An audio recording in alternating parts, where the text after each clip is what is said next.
6:14, time now to say good morning to Mike Eppel for the latest in business news this Tuesday morning. Good morning, Mike. Hello, good morning. How are you? I'm good. I feel like, do I spy the new tractor up there? Is that it? Just like on the top shelf? No, Okay. I wouldn't do something like that, No? would I? Yes, you would. All Well, right, just good checking. eye. Very good eye, All Tammy. right. See, keeping an eye. Excellent. I Yes, like to watch what's I going on. changed things up just to keep you guessing. Thank you very much. Love that suspense.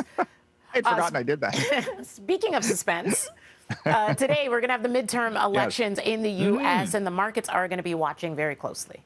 Sure, because it could change the balance of power in the Congress and the Senate. Maybe, maybe not. It's the economy, though, that is front and center, along with various other issues in the vote. But you really hear it from, the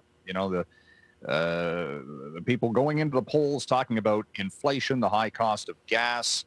The same thing we're dealing with here in Canada. One thing that is going to be kind of interesting to see, though, will be the record-breaking expected voter turnout today.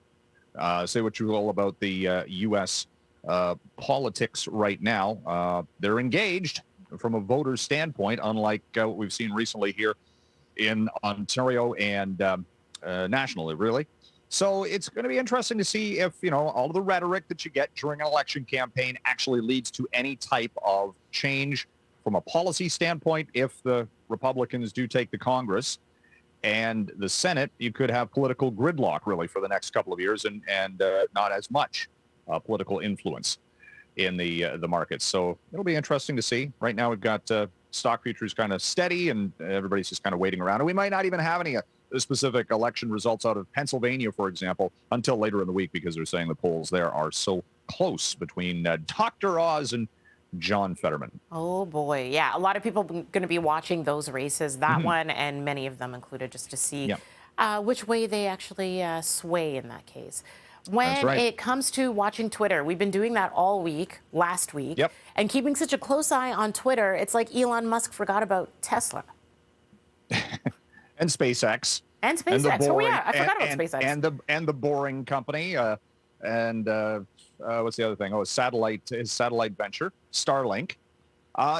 Tesla stock down yesterday by 5%. It's at a 17-month low. So there is some question about, how much time in a day is there for Elon Musk specifically to worry about all these things. And right now, of course, the spotlight is on Twitter, which has been scrambling after cutting thousands of jobs. And then, with the discussion about the verification, blue check mark and all that kind of stuff. And other interesting, just some scuttlebutt in the market that I thought was kind of thought-provoking was, should Elon Musk, as if he doesn't have enough to do, buy the Boeing company, the aerospace giant? Because look, SpaceX does nothing except launch successful rocket missions into space.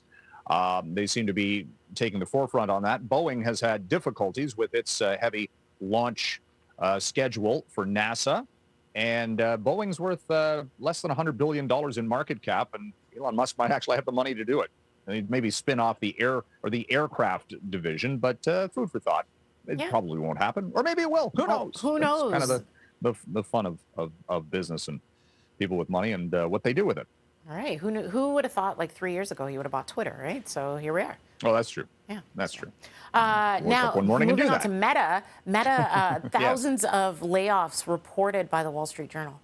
Yeah, this is something that's going to develop over the course of this week by the sounds of it, that Mark Zuckerberg is going to be reducing the workforce after the latest earnings, which were summarily disappointing, because there's some question whether, Facebook's parent company has been completely distracted by the metaverse, which probably isn't going to make any money for the next decade with their little avatars and things like that. Not that it doesn't have business prospect, but it's going to take a long time for it to be adapted into a consumer usage standpoint and money-making venture. So probably going to see layoffs at Facebook, Meta this week.